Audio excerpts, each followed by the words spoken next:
I'm Jennifer Lawquist-Shabbat. I'm president of Women's Congressional Policy Institute. Welcome to our Capitol Hill lunch briefing, Breaking the Barriers, Women in Cybersecurity.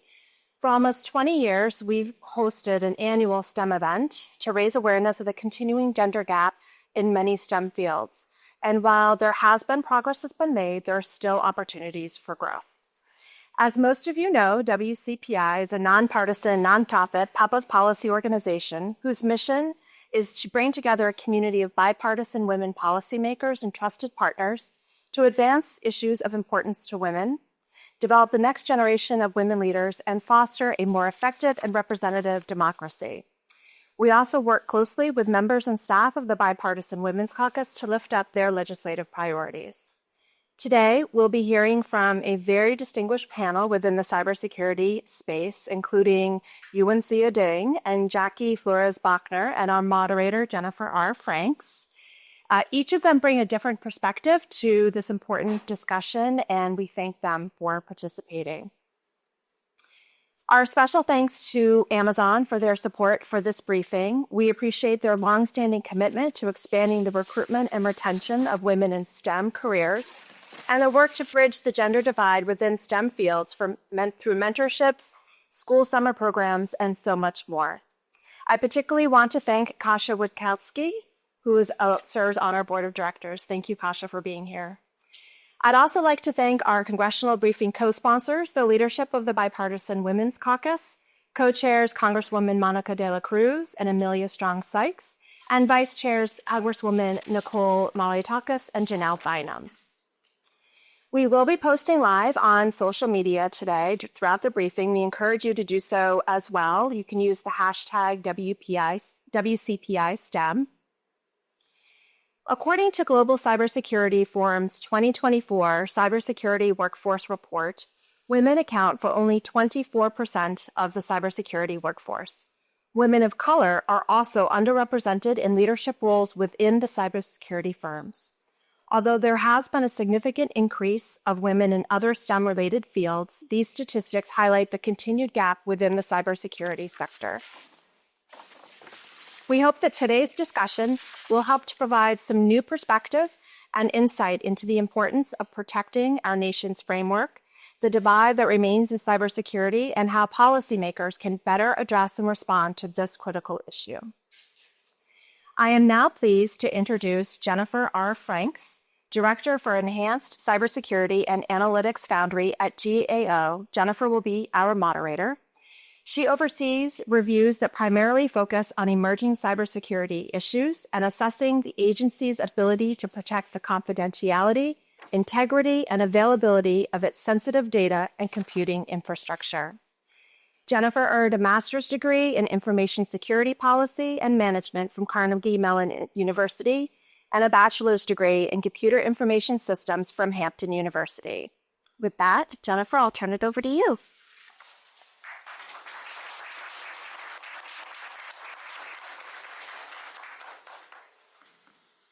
Well, good afternoon.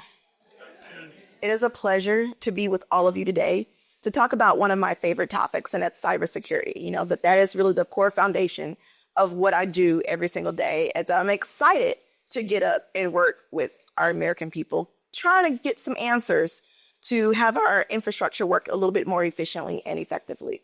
I've been in the Government Accountability Office now for 19 years. And I see you said, wow, I hope I don't look it. Okay. He started as an intern. I did. Actually, that is fair. I did start as an intern still in college. So with that, you know, cybersecurity in general is still a male-dominated field. And I love these types of conversations that really highlight the strength and the progression of women who have risen in leadership in the area and the discipline of cybersecurity and digital analytics. And we have AI and all these other emerging technologies that really still foundationally need cybersecurity specialists to protect the data that resides in those different areas. So I do look forward to having the conversation today from our panelists, but also engaging with all of you to excite the energy behind what more we can do to drive the critical importance of having women in the diverse field of cybersecurity and talking through some of the challenges that we're facing and how to really navigate around those challenges that we're facing. First up, we have Encina Dean as our panelist, and Encina currently leads an Amazon career choice for the Americas, who provides education and job training that enables frontline employees to advance their careers. She leads a team that manages relationships with employer partners committed to career choice graduates and over 600 educational provider partners, including four-year institutions, community college, workforce development nonprofits, and starter training providers. Ms. Dean previously to Amazon served as the Chief Impact Officer for Skills Fund, a quality assurance and leading platform for skills-based training programs. So as you can see, she's all about the educational development and self-awareness of progressing in your career field. Prior to that, she was also appointed by President Obama to serve as the Chief of Staff to the Undersecretary at the U.S. Department of Education, where she managed post-secondary educational initiatives and led consulting management engagements focused on education and economic development for McKinney & Company. Next up, we will have Jackie Flores-Bachner, who is also a seasoned cybersecurity leader with over 13 years of experience in technology and cybersecurity risk management. She specializes in design and implementing robust security frameworks, conducting comprehensive risk assessments, and ensuring regulatory compliance to safeguard organizational assets in increasingly complex digital landscape. Born to immigrant parents, she has learned very early on that success requires more than diligence. You have to remain resilient, adaptable, and strategic in your thinking. So today, you're going to hear a lot about her strong technical foundation, but also her path to being a leader in cybersecurity. So the voice that you will hear after mine will be Encina, and then following that, we will have a presentation by Jackie. Thank you.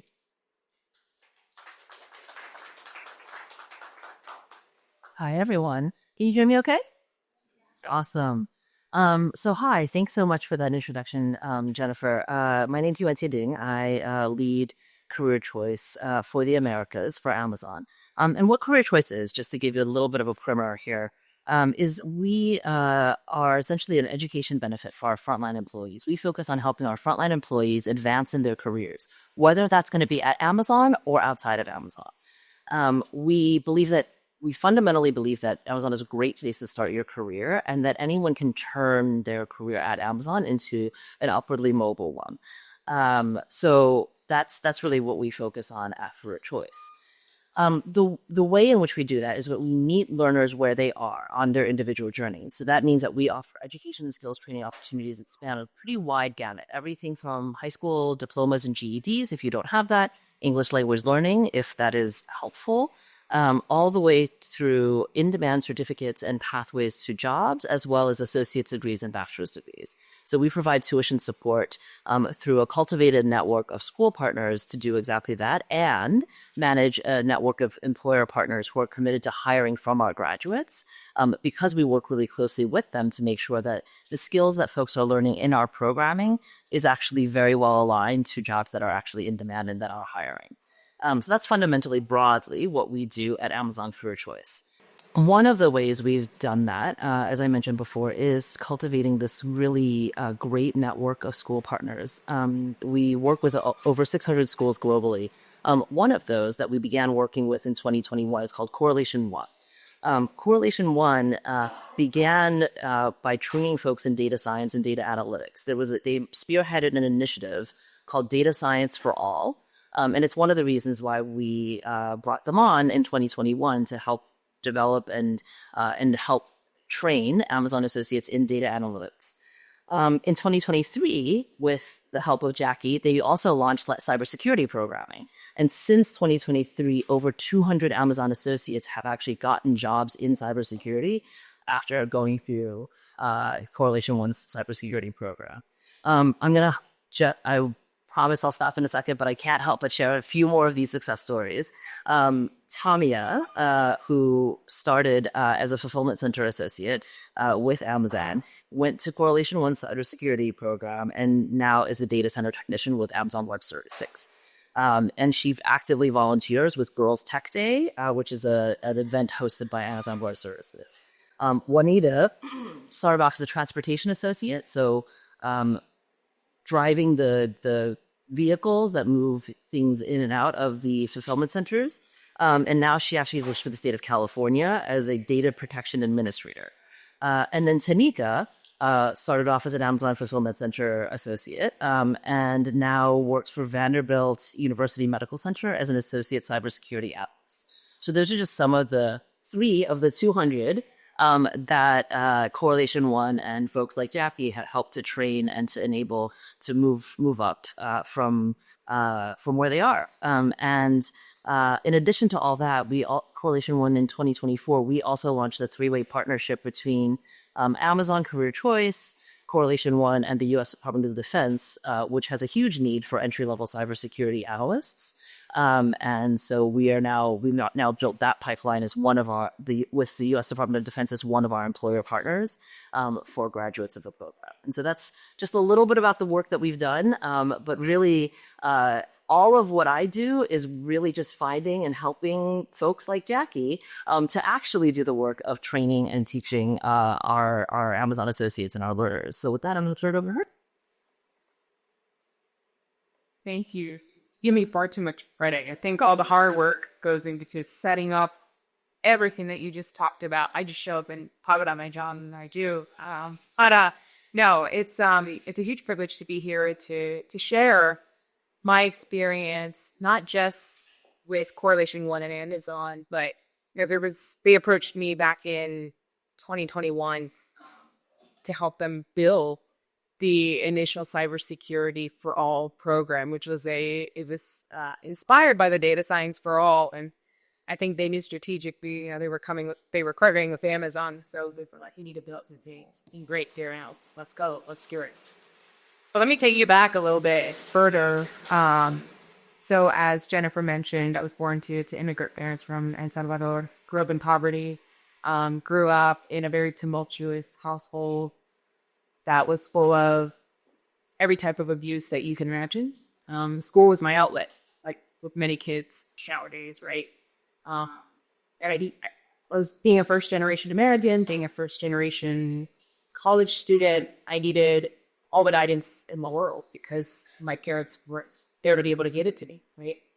So ultimately, I had people along the way that extended a helping hand, that met toward me, that took me under their wing, which made all of the difference in my career and in my journey, right? It takes a village. So offering those opportunities that are going to help people elevate their lives, right, and get out of whatever situation they're in is so incredibly important to me. So it was a no-brainer for me to join Correlation One and partner with Amazon to do this program, right? One of the things that I love about the information security analyst program through Correlation One is that we're not just teaching students the basics of cybersecurity, right? Because cybersecurity, it's not just an IT issue. It's a business and people issue. It's impacting all of us every day. It's impacting us at work. It's impacting us in our personal lives. How many times are you getting a text message that your USPS package was delivered? It's no longer the Nigerian prince. It is now USPS has your package. The world is changing, and these malicious actors are getting smarter and now using technology to create and to craft these attacks, right?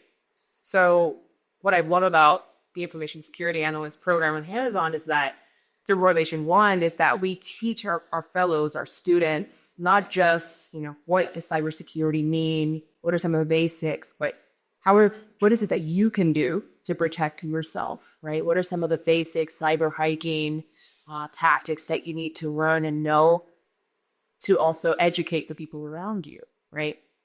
I was just talking to Kavya earlier about how, we now live in the time of AI, right?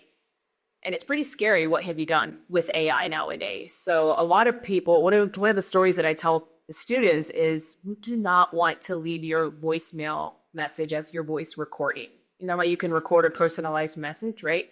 Well, think of how many spam calls you're getting. And now these people can have access to your voice, right? And have you seen that technology where AI can recreate your voice? It's pretty scary and accurate, right? So note to everyone in the room and everyone who's watching, change your voicemail message, right? Just leave it the automated message. Don't give me your name. Don't say anything. Just leave it the automated message with your number, right? So those are the things that we teach some of our students, and they have some of the same reactions. I saw the gentleman over here. He's like, oh, yes, right? I know them. It's the same reaction, but stuff like that, right? So it's been a very easy time for me to work Correlation One because a lot of what they stand for is helping these underrepresented populations, like women, like people of color, to break into this industry that is impacting all of us, right? These malicious actors, they don't discriminate. They are they're equal opportunistic, right? They will go after anybody who is vulnerable, susceptible, and they take advantage and prey on the fact that we don't understand some of the basics of security, right? Our best chance at defending ourselves is to have a workforce that is representative of the population that is being attacked, which is everybody. Okay? It's not just men that are being attacked by adversaries. It's not just children. It's women. It's people of color, the elderly, right? Raise your hand here if you know of, it doesn't have to be you, it could be a family member, if you've been impacted by a cybersecurity incident, whether it's identity theft, credit card was stolen, password was leaked, right? I think everybody should be raising their hand at this point, right? Our social security numbers are out there. We've all been impacted. So what are things that I really look forward to? Whether it's questions that you're asking us or it's insight that you're getting from me, it's how can we best create opportunities to bring women into the workforce, to help close the gap, to provide more perspective, and to, again, create a workforce that is representative of the people that we need to protect. I'll close it with one final story of a student, of a success story that I really appreciate. So it's no secret that the program is very successful, right? You've had so many students go through it. One of my students, Kayla, she went to the program. She asked me, like, how do I get into this industry? It's so hard. One of the things that people talk about a lot is that cybersecurity is a very difficult industry to get into. And so I told her, you have to network. You have to, even here, Capitol Hill, right? It's all about who you know, right? It's no different in cybersecurity. So I told her, join WCPI, Women in Cybersecurity. Join a local chapter, a local organization, network with them, get to know them. She ended up doing that. She joined her local chapter and she got an internship through WCPI, right? A few months later, she ended up coming back as a TA in the program. So she's gone full circle. I hired 2 of my former students. Right? I was able to bring them onto my organization in a past life. And that was very, very special because I got to teach them what they know, and then I got to see them put it into practice. Where it unfortunately took a turn was I couldn't renew their contract because in the private sector, cost is everything, right? We have to find ways to save money. And unfortunately, it was more cost effective to offshore their roles and to keep them, which hurt tremendously, right? And this is also why I'm here, because I want to talk and share a bit about more what we could do as a private sector, right, to keep some of these opportunities here for our entry-level applicants and our early career applicants who are so desperate to get into the workforce, but the opportunities are so slim. So we'll leave it at that. I love it. Well, I appreciate both of your opening remarks, and I have a lot of questions. I do. I hope you have answers. You're going to have answers. They're going to be easy. And then, of course, we're going to take open-ended questions from the audience as well. So we look forward to dialoguing with you. But before I begin with the audience questions, just give us a little bit more background. First, I'll start with you, Messina. what actually drove your passion into cybersecurity? And does that passion still exude with your behavior and your environment today? Sure. Happy to try to answer that. So my background is not quite as impressive as Jackie's, but I will say that I will own the fact that I was in Intro to Computer Science as a freshman in high school, and I was the only girl in the entire class. So that is probably and actually right before that, this will really tell you how old I am. I went to summer camp for Pascal. Does anybody know what Pascal is? Exactly. It's a coding language from like the late 80s, early 90s. So all that is to say, I go way back.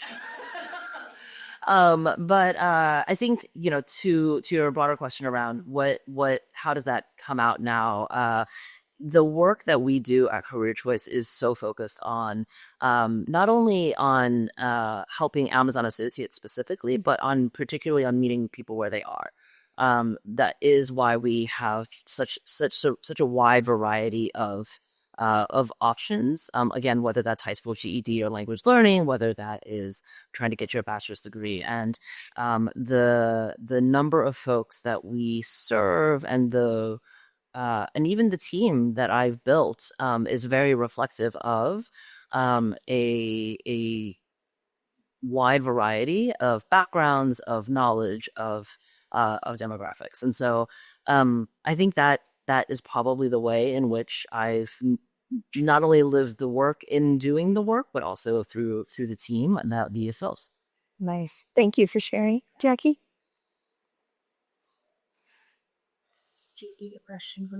Absolutely. It was more so around, what drove your interest in getting into the field of cybersecurity, and then looking at your passions of where they were versus where they are today. Yeah. So I started my professional career in 2013. That was right around the time when the Target breach had just occurred. If anybody remembers. After the holiday shopping season. After the holiday shopping season, Yes. I was hit too. You were hit too. See, everyone's been impacted. And so that was, it was all the rage, right? It's like cybersecurity. What is it? What does it mean? And so me being the new associate at my firm, they were like, "Here, you need to go figure out this cybersecurity thing." It was the groundwork at the time, oddly enough. And I was like, "Sure, I'll do it," and I enjoyed it. And I ended up taking the work that nobody else wanted to do at the time because they were just, "Oh, this is just a fad. It's like, it's gonna go away or whatever." And one thing led to another, and I excelled very much in that line of work. And I ended up consulting. I ended up going to work for Johnson & Johnson and building out one of their cybersecurity audit programs. So I had a kind of a knack for it. I just enjoyed it. And the beautiful thing about my career path was that I never went the technical route, which is what most people assume is with cybersecurity, right? If you ask people, what does cybersecurity mean to you? A lot of people say hacking, right? It's like a hacker. I'm pretty sure some of my cabinet members think I still install antivirus and can't see them out. That I work for Geek Squad. It's okay, I won't correct them.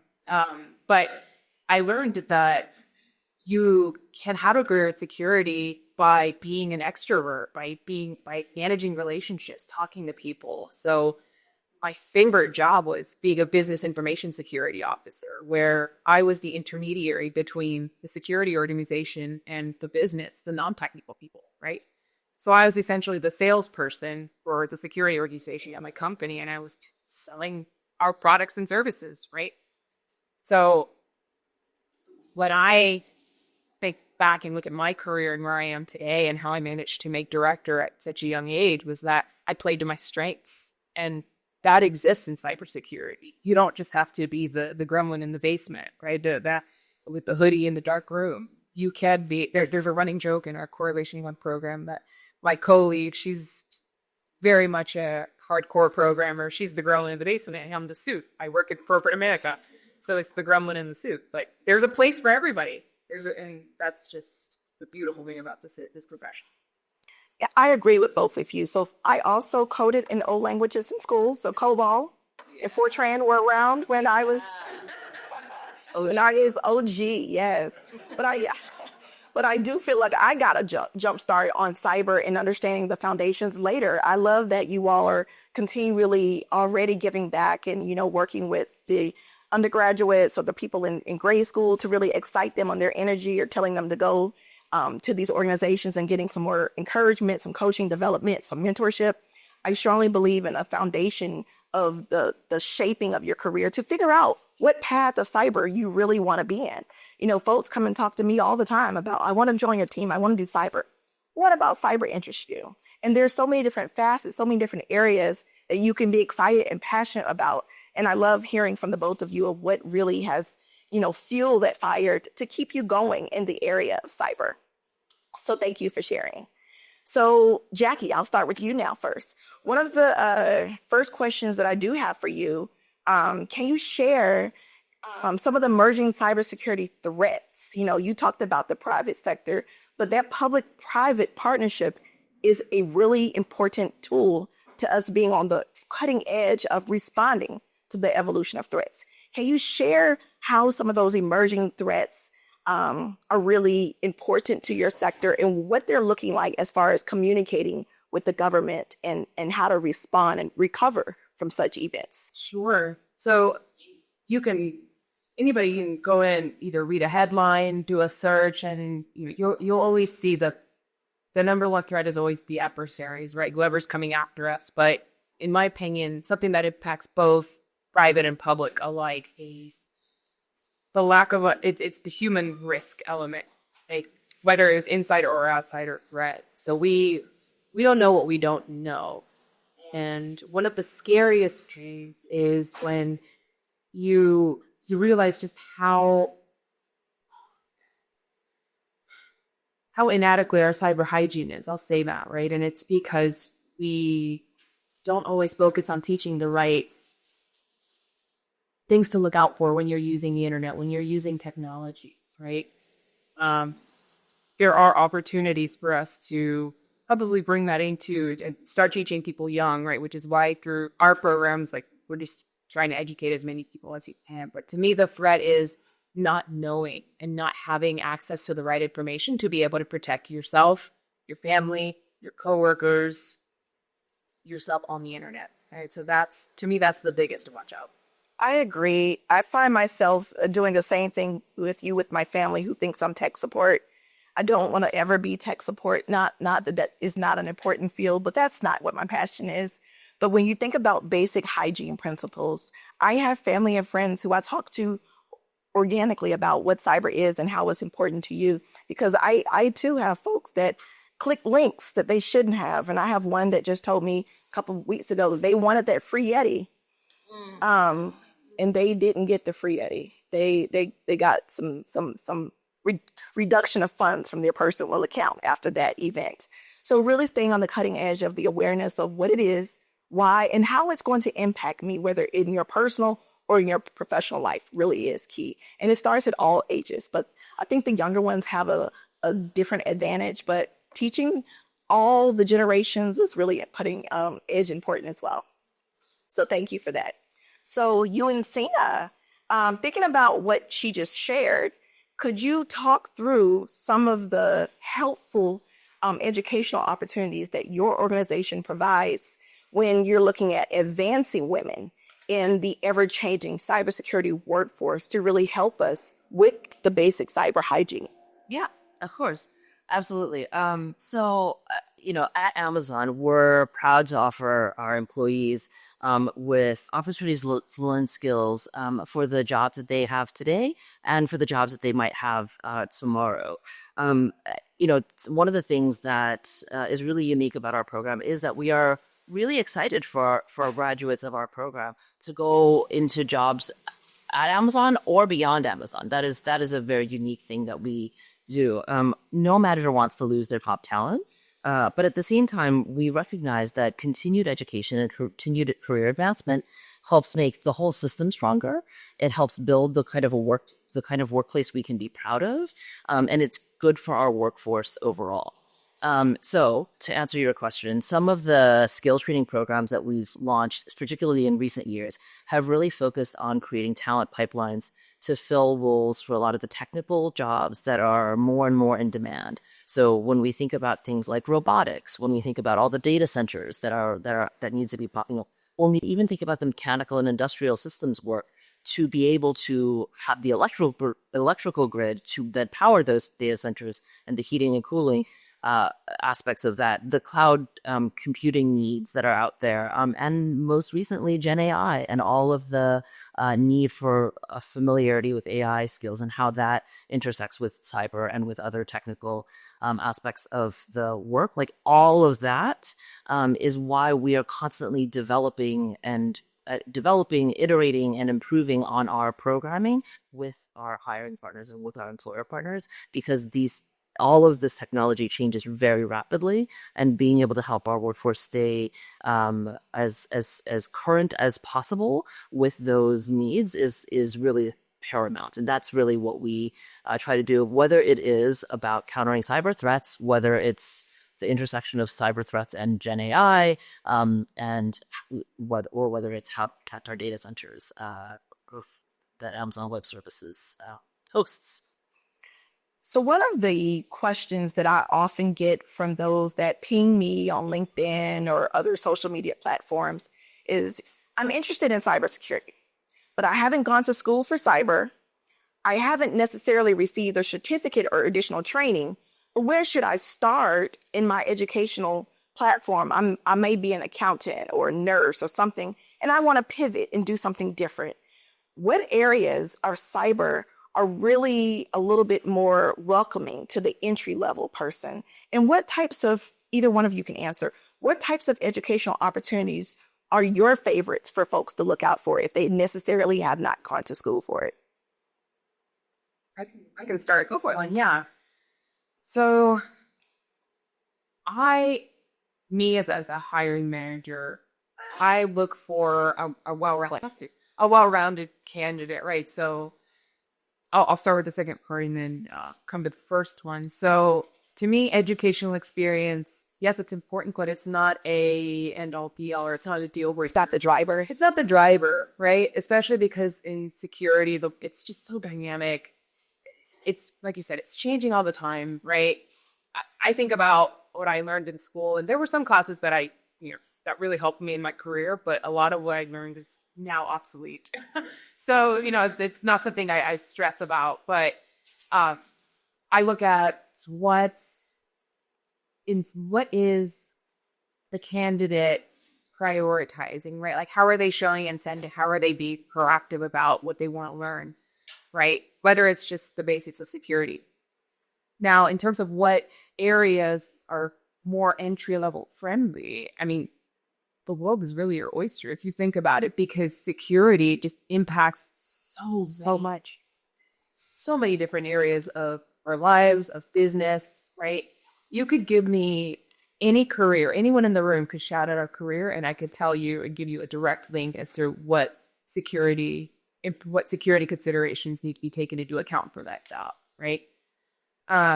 What we do aim to do, and what I've seen a lot of our graduates go to into, it's like IT equipment coordinators, right? So understanding hardware, right? Understanding the different layers of the technology stack, right? So working in a data center potentially, right? Working in, I'm biased, so I work in security compliance and regulatory compliance, right? That's a great area to start in. I started as an IT auditor, right? Just learning how computers work, how information systems work, right? Understanding different components of security at a high level. So I tell people, don't discount GRC roles. Like, you can be a compliance analyst, right? At the end of the day, you're checking if somebody's following a rule, right? A self-imposed rule. That's something that can easily be learned and taught and rate for entry level. Right? So those are some of the things that I see. Awesome.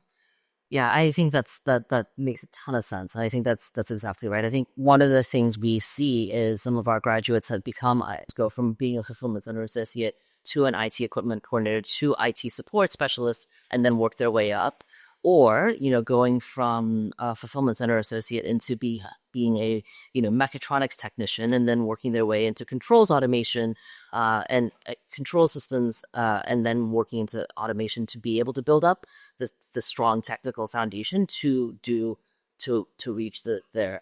Before you even get into any of those like really pathways, especially for folks who haven't ever had any exposure, there's also just a lot of resources. So for instance, Amazon launched AI Ready in 2023 to help provide free access to AI training to 2 million people, which we actually already passed that in 2024.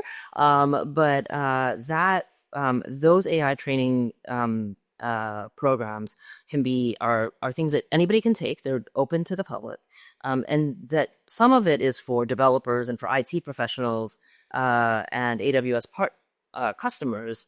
But a lot of it is also just for people in non-technical roles. So whether you're in marketing or sales or HR, or you're an executive learning how to use Gen AI, I've taken some of these courses myself, Gen AI to help with decision making and things like that.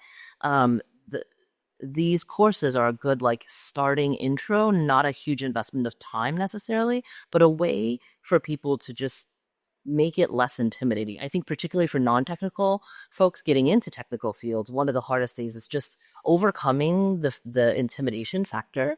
And so getting that foundational knowledge, just learning what is an LLM? How does it work?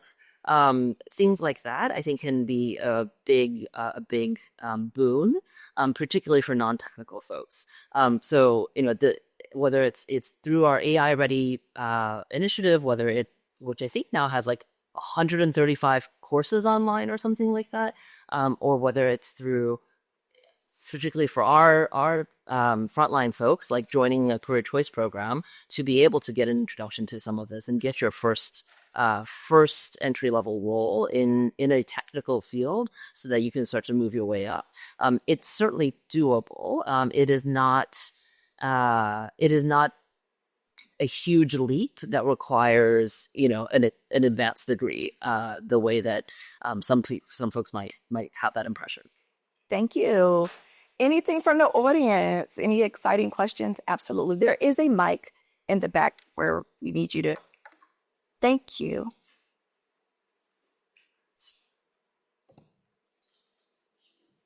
Thank you so much for this web panel discussion that you created for your time and size. So I'm last year just graduated from 2W, and I took some AI class at law school, but my major was health concentration.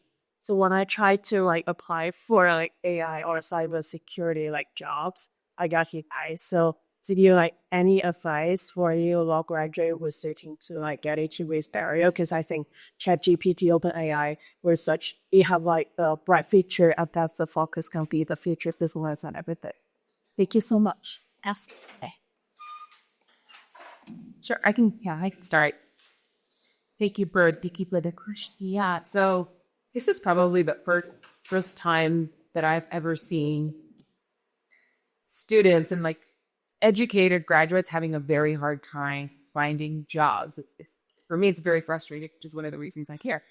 You have to get creative with where you have to get creative and be intentional about where you're going to allocate your time, right? So you said you're a law student. You graduated already? I graduated already In the spring, okay. And you already did the bar exam, or so you write your license already, but it's just getting that associate level role or getting it true. So I feel like you're very soon I'm attorney at positional clinic. But I'm trying to keep with those attorneys go lay off the agency, just no. It's such a bad. Yeah, no, it's an absolutely brutal time. No, thank you for sharing that. I was trying to understand the dynamics. So this is where you have to take a hard look. So I'll even tell you about some of my personal experience. There have been times in my career where I had to take a step back for the sake of hopefully in the long run moving forward, it was a very calculated risk, right? So I had to put my ego and pride aside 2 times in my career and take a demotion and take a pay cut because I knew that it would set me on a better path, right? Well, I took it was a gamble, I guess, where I was like, I'm going to take this job in the books that's going to promote me and set me on a better trajectory. So think about what is something that you're good at? What is something that you're very good at? Nursing, because I used to be a nurse in China. Used to be a nurse. Okay, so like taking care of people on my patient. Taking care of people, being very patient. So I will start there, right? What career path or what job can you get in the interim that's going to expose you to better, that's going to be where you're going to be able to leverage your past skill set, right? Because sometimes you have to bridge the gap and take an old skill set, find how you can mold it and shape it to help you in a future job, right? And maybe it's not exactly what you want to do, but it's a placeholder job, right? Until you can get to that job that you actually want. So find a way to leverage your past skills, but don't stop never eager, right? I'm not as familiar with the legal and this industry, right? But surely there are some young professional organizations that you can join, whether there are meetup groups, right? I always tell people like find ways to interact with others and tell them your story. That's the big thing. When you tell people your story, you're eventually going to run into someone that sees their younger self in you and they're going to extend the hand. That's what's happened to me every time. Someone's actually extending their hand because something I shared resonated with. Awesome. Any other questions?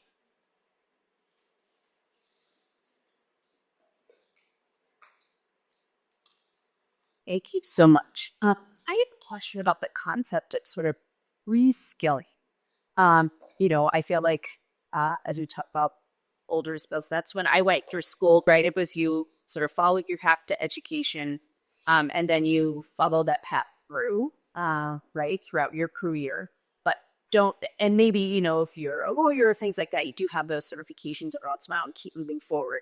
But this idea that, just because you didn't choose a path, that you could jump into a new career at really being able, especially in something like cyber, because to be fair, how you fight it today is probably not where it's going to be even 6 months, let alone 2 to 5 years from now. So I'm just wondering, especially for those in the room who are working on policy and things like that, not from a policy perspective, but reskilling is sort of a new concept to me. So just wondering if you could talk about it, both from the career path, but it seems like maybe even done it in your own background. Would love to learn a little bit more about that. Sure. So let me answer that in a couple different ways, actually. So first off, harkening back to the last question, and I think like the way that I would think about giving advice to anyone who is looking to figure out how to advance their career. And I honestly take people through this process, whether they are cold reaching out to me on LinkedIn or whether they have worked for me for 3 years. We go through the same process, which is number one is like, what is the problem you're trying to solve? What is the problem you're trying to solve in the world? There are a lot of problems. Pick one. What's the problem you're trying to solve? Number two is then what are the approaches, the initiatives, the innovative pilots and ideas that are out there that you think could actually possibly solve that problem. And then number three is what do those innovative approaches or pilots or ideas, what do those things require as far as skills? How would you actually do that? And finally, what skills do you need to build? That should really drive like how you're thinking about the skill set that you're trying to build. What's the problem you're trying to solve? What are the most promising approaches? What are the skills required to advance those approaches? And which of those skills do you currently have? And which ones are you missing that you need to fill out? That's the broad advice I'd give to anyone at any stage of their career. That's the same exercise I've taken myself, honestly, throughout. So throughout my career, I've worked in business and consulting, in nonprofits, in startups, in government, but always and consistently, it's with that lens in mind. Like, how is this getting me the skills to further the approaches that solve the problem that I actually am here to try to solve? So that's the first thing I would say. And then I think the second thing I would say is for anyone working in this field, I would keep two things in mind, right? Particularly for folks that are thinking about shaping policy is number one is that we talk about lifelong learning, and sometimes I think when we talk about lifelong learning, it harkens to like folks that are retired taking some night classes, and it's a really lovely idea. One of my very good friends is teaches at night classes to folks that are retired, and like yeah, exactly. So like that's fine, but lifelong learning at this point is not an optional. It's not an optional hobby for after your career is over. It is a way to keep your career going. It is why reskilling. It is why reskilling and upskilling and constantly going back for the training that you need to stay current is so important. It's also, I think, leads into the last point I would say, which is doing this work. If you're doing this work with full-time students between the ages of 18 and 22 in mind, you're probably doing it wrong. At this point, working adults are the majority of folks that are looking for a post-secondary education. And so if you all went through, as I did, got your bachelor's degree full-time, but before you were 25 years old, that's awesome, but that is not the norm. The norm is actually the working adults that we serve at Amazon and through Amazon Career Choice and that Correlation One serves. And so many schools are serving is the working adult learner. How do you serve the working adult learner in terms of all the other things that they have to juggle? And they tend to be very focused on is this going to help me feed my family? Full stop. That level of pragmatism, I think, is what we need to be thinking about and working with, and so those would be the main things I would say in terms of for folks here to be thinking about. Is one, it's lifelong learning is not an option anymore. It is absolutely critical. And two is if you're not thinking about how to serve working adult learners, you're not thinking about how to serve learners. I would agree. And to summarize both of your statements and that go to both of your questions, thinking about being that adult lifelong learner and reskilling or upskilling, and then using something that you were passionate about or really sophisticated and experienced in doing can also help to tailor what it is you need to do and where you need to go in your career. So healthcare cybersecurity is a blossoming area. Thinking about the patient first, protecting the data that resides in all of those healthcare related systems is really critical and important to one of the biggest sectors that we have to manage from a security perspective in the United States. So if you think about the work that goes into the hospitals or the pharmacies and the labs that manage healthcare related data, you could use your experience and your knowledge from your background to upskill in certain areas to give you that segue into starting a new career, starting a new path, getting some more awareness about what is going to be needed in that area. And of course, you never have to stay somewhere. You just get those experiences, you lay your foundation, and you continue to learn and grow. And that's what's really big about cybersecurity. It's an evolution of learning and continuing to develop because the technologies continue to develop. So you do as well. Any other questions from the audience? Oh, let's see one. So this is for UK. Okay. What role can policymakers play in recruiting women in cybersecurity? And do you think that there is a role for private-public partnerships? Good questions. And the roles that we can play would be to really enhance some of the procedural opportunities to design programs that get the women interested, right? So I was a National Science Foundation Scholarship for Service Cyber Corps student. I know that's a mouthful, but thank you. So I received a scholarship to go to school, but then I had to serve the federal government for the time that was, invested into my career. I could have left federal service back in June of 2008, but I was still very much on my career journey. I was enjoying what I was doing and the impact that I saw that was being made. And since that time, there have been other programs designed for those to come into the federal service and really be active about their cybersecurity professions. But there could be some more enhancements and follow through with actually designing some of those programs to really get us in, but have you to stay, right? We don't want you to take your skill and your lessons learned and jot off the private very quickly, because there's so much to do within the environment here. So we could have policymakers to really refine some of the legislation and the governance around bringing the workforce together, bringing the folks in, upskilling them, and really supporting them in their endeavors, whether it's at one agency or another. I know there are rotational programs and all types of avenues for you to get into, so you can understand where in cyber you love, where in cyber would be most important for you. That's one of the things that they could really help us to do. And your second question, I forgot. I'm sorry. Yes. Okay, so what would a role be between The private and public, yes. So right now, the biggest thing, so does anybody remember SolarWinds? It happened on my birthday, so I'll never forget it. Happy birthday, yes. But SolarWinds happened back in 2021.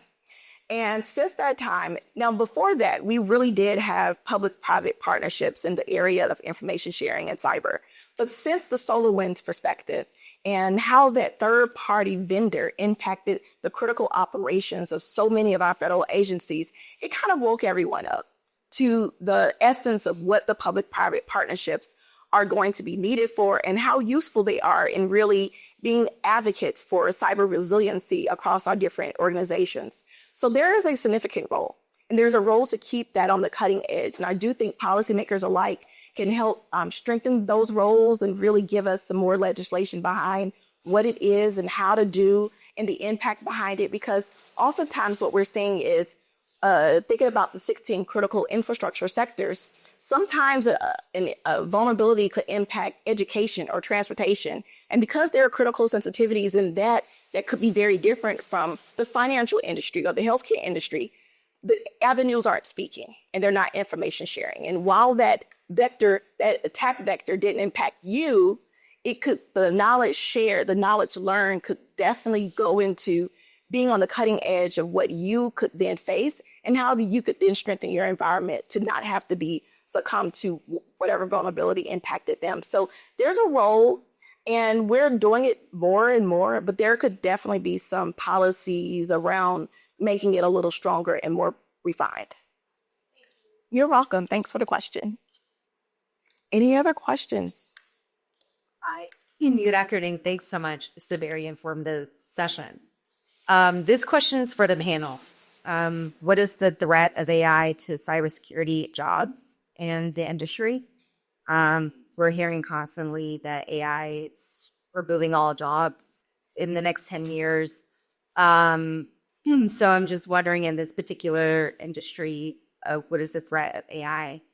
My second question would be, how does the U.S. stack up compared to other countries around the world? Are we more advanced in this space? How do we compare with other countries when it comes to cybersecurity? And of course, we're here in America, so we're going to be very biased, but I'm very curious as to, from an industry perspective, like who is the leading, what country's leading the charge? So that's all. Those are two very good questions. Who would like to take the first? I can do the first one. The second one, I don't know the stats there. But the first one, so that's a very very common question. Even our students ask, "We're like, why are we here? Where's AI?" Right?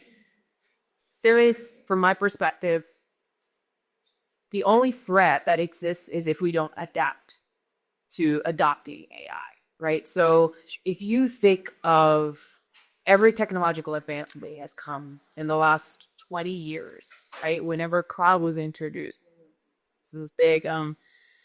The internet. I mean, what? Take your pick, right?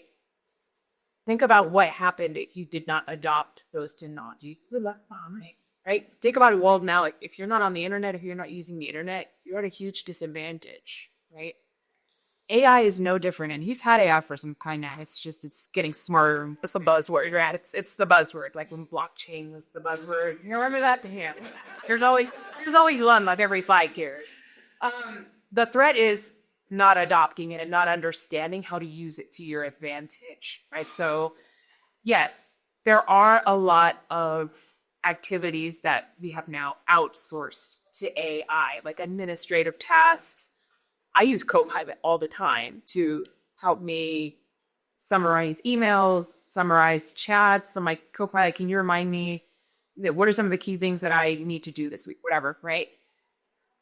Great, it makes me more productive, right? But there is still a human element that is needed when you're working with AI. There's still judgment you cannot get away from, right? So understanding and learning how we can use AI to our advantage and how we can almost make it enhance us and enhance our capabilities is important. I think I always want people to be careful. I don't want us to get into the mindset of it's going to replace us, because it's going to replace you if you let it, right?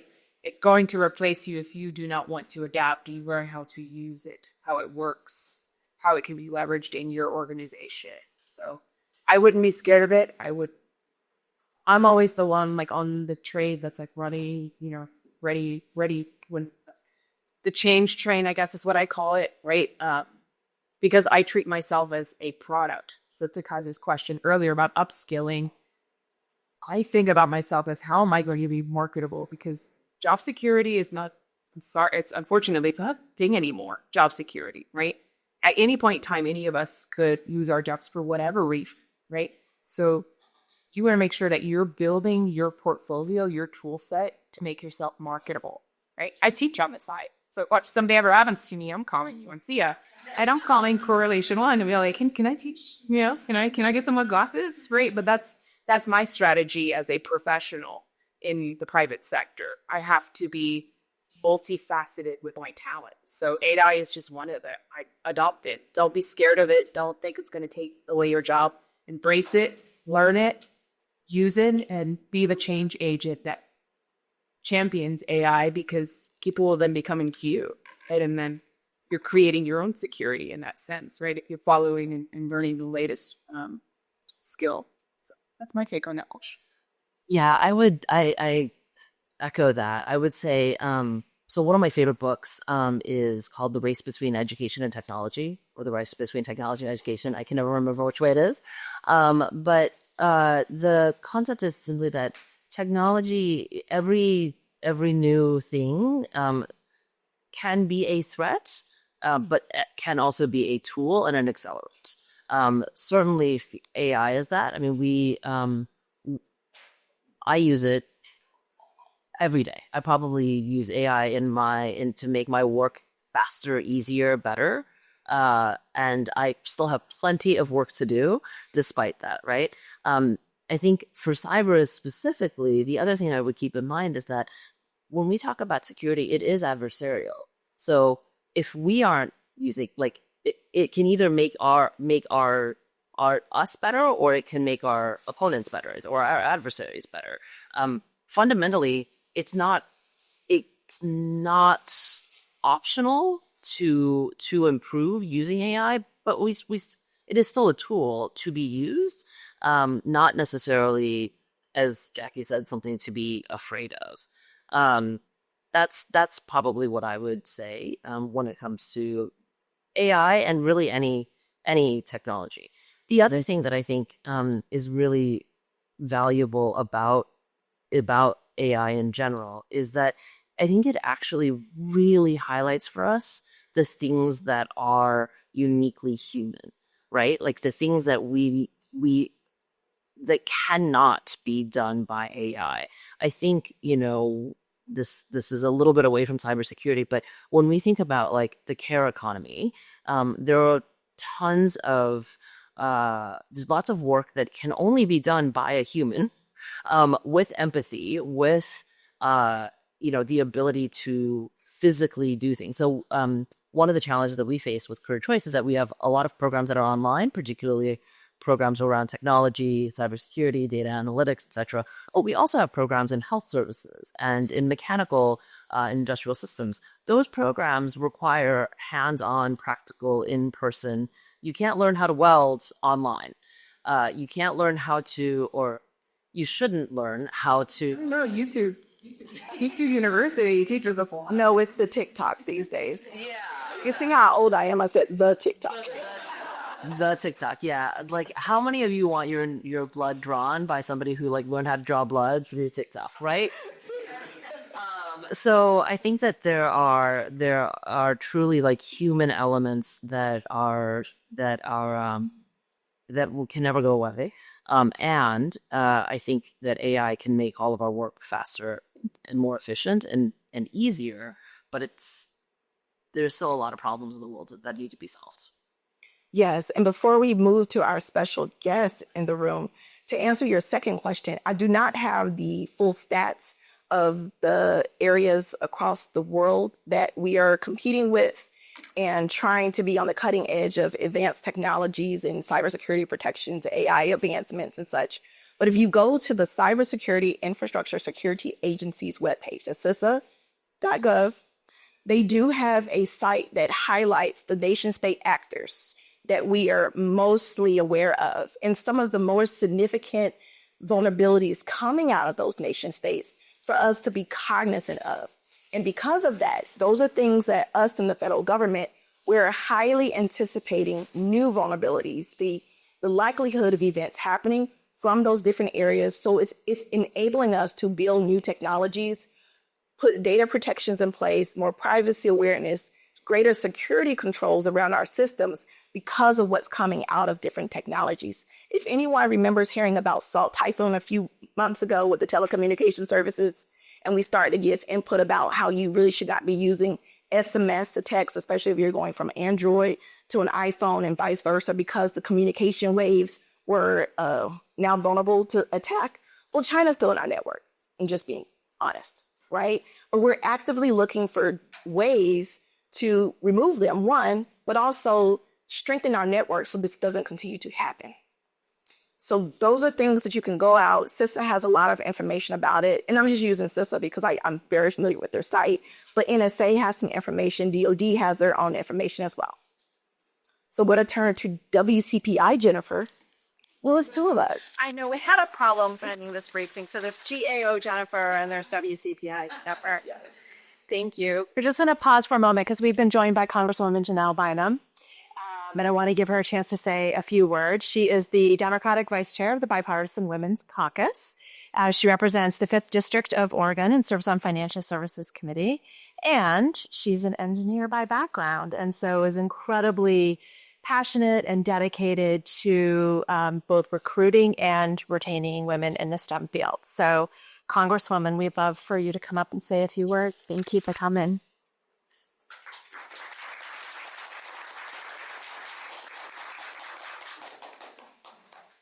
I'm also a sports mom, so I'm always like, clap it up. I'm all hyped about the NFL draft, a little discouraged too, but I'm super excited to be here today. So how many women are engineers, aspiring engineers? What's my audience here? People just interested? Well, I'm a scientist. A scientist? Okay. And everybody else just kind of interested in the topic that we've got going on today. Okay. Well, I won't be super technical. I want to say hello. I'm Janelle Bynum. I proudly serve Oregon's 5th Congressional District. Oregon is the state between Washington and California. My daughter went to college in Atlanta, and people would be like, where's Oregon? She's like, there's a state in between there, and it is the most beautiful state in the union. So even though I'm a member of Congress now, this is my freshman term. I am an engineer, like just born and bred. That's just how I came out of the womb. I remember when I was about 11 years old, you all won't, if you're younger, you have no concept of this, but we have telephone wires and we have jacks, and the one in my room was disabled. So I like rewired it, and then I went around the corner to the drugstore and I bought myself a phone because we had a curfew on the phone and there was like one family phone. And that was like the start of my engineering life, was like rigging stuff that my parents, otherwise would not have known about. But I attended a camp called Project Youth in Engineering and Science. And it was a pathway program right here in DC is where I grew up. And so they allowed us to explore our curiosities, to explore the laws of nature. And I bring that also to my lawmaking. I feel like Congress is the mosh pit for where ideas get worked through. And I kind of punk the people who aren't willing to talk about things. Because as an engineer, like, we don't care who gets the credit for something. Like, does the engine move? Does the product work? Did we test it? Do we have a continuous feedback loop? Is it working the way the inventors intended? Does some bad actor have access to it, and can they do bad things with it? And I think that's also where, being a mom, I have two little boys. They're not little, but in my heart they are. I have two little boys and two little girls. And the girls will always work through something like the psychological part, and the boys will always turn something into a weapon. And so when I'm making laws, I'm thinking like, okay, what are the implications for this from a human standpoint? And then what are the implications for this from a bad actor standpoint? So that's that perspective. My engineering background from a professional standpoint is really interesting, I think. So I was sponsored to go to Florida A&M University, which is a historically Black college, back in 1992 by Boeing. And so for 4 summers, I would drive, one time I flew, from DC to Seattle, and then back and forth to Florida. What was really interesting about that was that I was working on composite airplane wings, as well as programming of the mechatronics and the airplanes. And then I thought I was going to go and, work in the airline industry. At the time, the 777 jetliner was being developed. I took all the maintenance classes. I thought it was really fascinating. And then when it came time for me to graduate, I had an interview with General Motors. So I ended up going up to Michigan. I never thought I would work in the cold, but my mother told me something that was really important. She said, don't worry about where you end up, because I was in Florida for school and I didn't want to be in the cold. She said, you should be able to make enough money to buy yourself a good coat. And that talks to the economics of STEM. And she was right. So I went from the warmth of Florida to Saginaw, Michigan, and worked on electrohydraulic power steering, which is basically a speed-sensitive steering for hybrid electric vehicles. And that was 20 years ago. So now I'm a congresswoman. I've spent 8 years in this Oregon State Legislature, and my husband and I have McDonald's restaurants. There's so much technology in our restaurants. One good example is when you order a drink, our number one seller is either a Diet Coke or a regular Coke. When you're in the drive-thru and the order taker pushes the button, within 10 seconds, the system sends a message to the back to the multiplexer machine. The Python, which is the piping, sends the syrup and the CO2 to a front machine, drops a cup, has phalanges. It moves that cup, drops down ice, waits, drops down the syrup and the carbonated water, waits until the foam comes out, the bubbles come out, and then finishes filling the cup. And then it moves along a conveyor belt, and the service person puts a lid on it. That is like an example of technology, and so it's everywhere. So I bring that lens of being an entrepreneur, being someone that has worked on vehicles, air transportation, to my job here. And I am a staunch advocate for these pipeline programs, staunch advocate for very strong reading and math programs, both at the K-12 level and at the higher ed level. And it is really important for us to make sure that in our communities, we're bridging talent with opportunity. So that means underrepresented kids, whether they are kids of color, whether they're kids from rural areas, there is so much talent in our communities that we're just leaving untapped. I think that is Congress's job to put those issues on the table, and let's fight about it. So that is my presentation for today. I'm so happy to be here. I'm happy to answer questions or do whatever you need me to do. I know I'm supposed to vote next.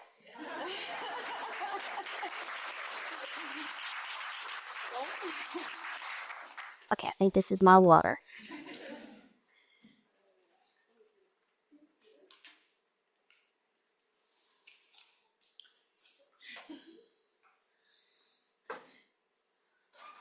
So thank you for your remarks. You're so inspiring. Thank you. You can come by my office anytime and hang out with me. You got a recommendation for an internship or whatever. I love it. We'll take you up on that offer. You know, GAO is always looking for new work. Thank you.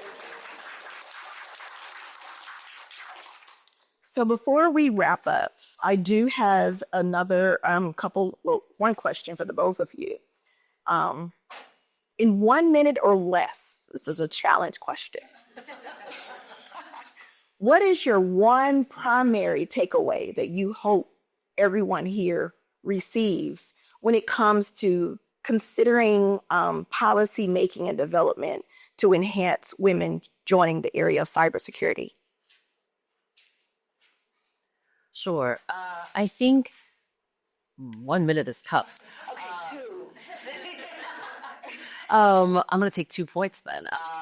So first, I would say again, like working adult learners are the learners we need to serve. They're the majority of post-secondary education roles that are out there. The distinction between higher education and workforce development is very rapidly becoming a matter of semantics because of that exact fact.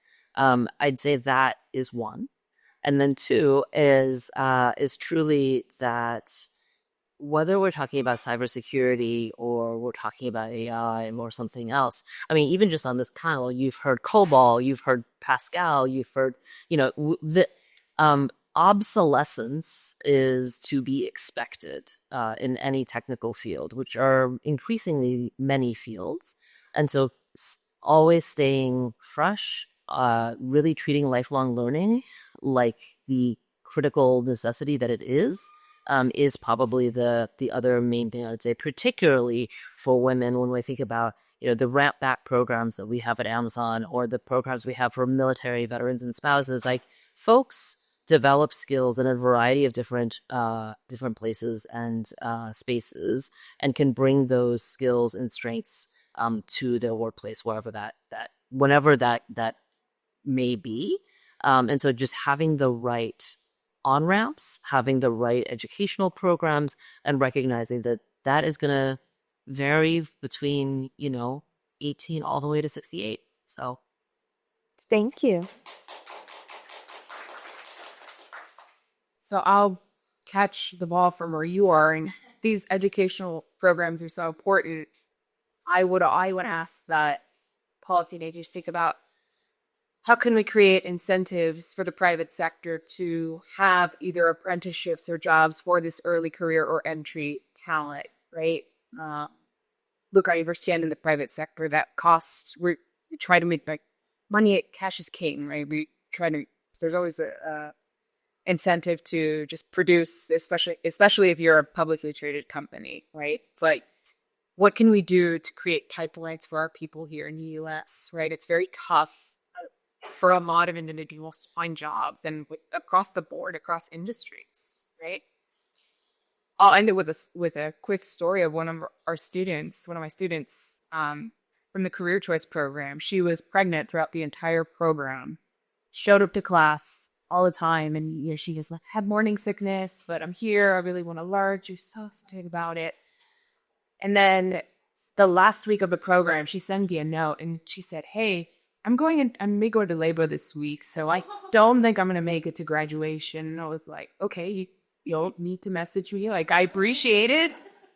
You're having a baby. Don't worry. That was a Monday. And then Wednesday, she wasn't there. And so I figured, she was very active in class. So I figured, she had her baby. And then Friday is graduation day. And some of the students end up turning on their cameras. It's all virtual. And I see her and her baby on her chest. And I was like, Emily, you have to log in to look. She's my baby 2 days ago. And she's like, I wanted to be here. It's important. I really love, this program. I really want to get a job in cybersecurity, right? And that was a year ago. And we were connected on LinkedIn. And I saw this post from her 4 months after she graduated from the program. So her description said, I want to explore new horizons and branch into cybersecurity. Eventually, my goal is to have a career that allows me to work from home so I don't have to miss valuable time with my kids and give back to the community. 4 months after the program, she posted, I've withdrawn myself from the cybersecurity landscape because I could not find a job. I've entered the trades. That hurt. That hurt me a lot because that was somebody that I know I would want working on my team, someone who showed up 2 days after she gave birth because this was something that she wanted to provide something better, a better life for her kids. But she went through the program. They're so smart. They're so skilled. She wasn't given a chance, so she gave up. There's an opportunity here for policymakers to stop that and bridge that and help people like Emily get a job and provide for their families in this industry that is in desperate need of talent. Amazing closings from the both of you. Thank you for sharing. And to be honest, that is why I asked you about the entry level thoughts for the area, because I've too heard some very similar stories, and it breaks my heart as well because there's room for all of us here, and it's such an impactful field, and we're ever evolving and growing, and we need the talent, but where do they start, especially if they continue to get denied and turned away? So thank you for sharing. And with that, I do appreciate you both for being with us today. You do have closing remarks by Jennifer? Just really quickly, please join me in thanking our incredible speakers, Wansia and Jackie. Thank you so much.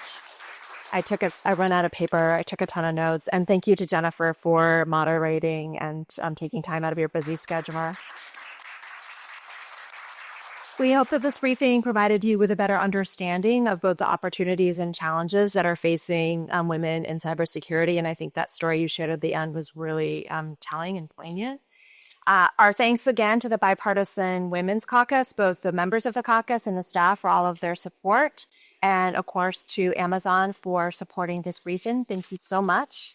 And then lastly, to the WCPI team, Alyssa, Annabelle, Jasmine, Kristen, and Anissa. Thank you. You all make his work possible. And thank you all for coming. We really appreciate it. Have a great day.